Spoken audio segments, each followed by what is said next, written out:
U.S. Defence Secretary Hegseth warns Ukraine's return to pre-2014 borders unrealistic. U.S. Defense Secretary Pete Hegseth on Wednesday, February 12, said that it was unrealistic to think Ukraine can return to its pre-2014 borders, stressing that chasing this illusionary goal will only prolong the war.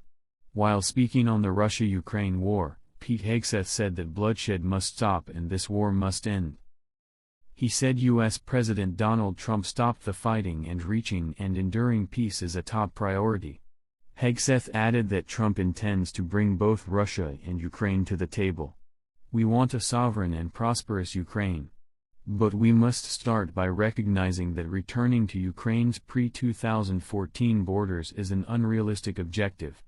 Chasing this illusionary goal will only prolong the war and cause more suffering, Hegseth said.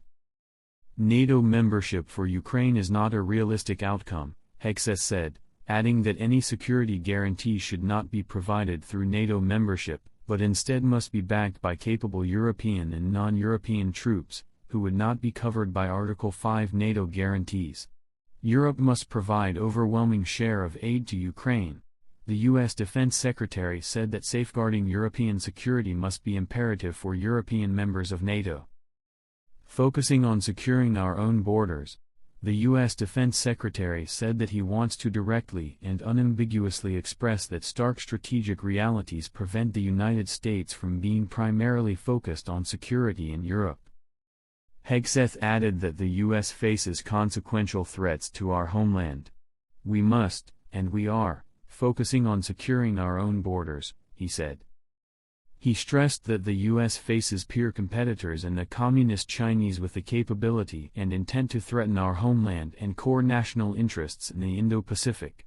The U.S. is prioritizing deterring war with China in the Pacific, recognizing the reality of scarcity, and making the resourcing trade-offs to ensure deterrence does not fail, he said. Won't tolerate imbalanced relationship, Hegseth, while concluding his speech, said that the U.S. remains committed to NATO and to partnership with Europe, full stop. But the United States will no longer tolerate an imbalanced relationship which encourages dependency, he said, adding, rather, our relationship will prioritize empowering Europe to own responsibility for its own security.